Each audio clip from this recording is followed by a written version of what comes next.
عید الفطر نماز کی دو ہی رکعتیں ہیں۔ دونوں رکعتوں کے بعد جب سلام پھیرا جاتا ہے اس کے بعد جو خطیب صاحب ہے، امام صاحب ہے، وہ خطبہ پڑھتے ہیں۔ تو اس کی دو رکعتوں کا طریقہ سمپل ہی ہے، لیکن ان دونوں رکعتوں کے قیام میں 6 زائد تکبیریں ہیں۔ ہم شروع سے پڑھتے ہیں، نماز عید الفطر دہراتے ہیں تاکہ ہمیں علم میں ہو کہ کل ہم نے جو عید الفطر کی نماز پڑھنی ہے وہ اس طرح پڑھنی ہے۔ جب ہم نیت کر لیتے ہیں 2 رکعت نماز عید الفطر واجب 6 زائد تکبیروں کے، بندگی اللہ تعالیٰ کے پیچھے اس امام کے منہ طرف خانہ کعبہ شریف اللہ اکبر جب ہم کہہ دیتے ہیں تو اس کے بعد ثنا پڑھتے ہیں۔ تو ثنا پڑھ کر دونوں ہاتھوں کو تکبیر تحریمہ کہتے ہوئے کانوں کی لو تک بلند کرنا، اللہ اکبر، ہاتھ چھوڑ دینے، پھر اللہ اکبر، ہاتھ چھوڑ دینے، پھر اللہ اکبر، پھر ہاتھ باندھ لینے ہیں تیسری تکبیر میں۔ پھر امام صاحب جو ہے وہ قرات شروع کر دیں گے تعوذ اور تسمیہ کے بعد۔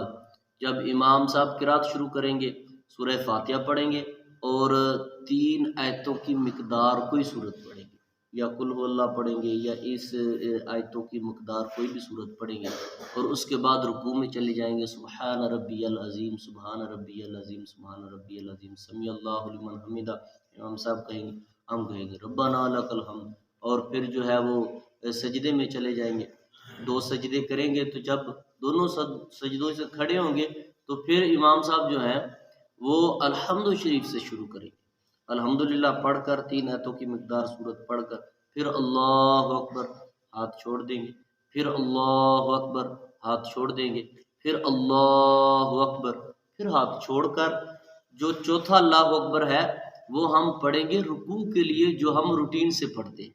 اللہ اکبر کہہ کر رکوع میں چلے جائیں گے، پھر سمیع اللہ لمن حمدہ، 2 سجدے، اتحیات اور یوم یقوم الحساب تک پڑھ کے السلام علیکم ورحمۃ اللہ، السلام علیکم ورحمۃ اللہ۔ یہ نماز عید کا طریقہ ہے جو احباب کے سامنے میں نے بیان کر دیا۔ ذہن نشین کرنے چاہیے کہ پہلی رکعت میں 3 تکبیریں ثنا کے بعد، دوسری رکعت میں 3 تکبیریں سورت کے بعد، جو سورت ہم ملاتے ہیں فاتحہ کے ساتھ، اس کے بعد 3 تکبیریں ہم نے پڑھنی ہیں۔ تو اللہ رب العزت ہمیں دین کا علم عطا فرمائے، دین کا فہم عطا فرمائے۔ وما علیہ الا البلاغ۔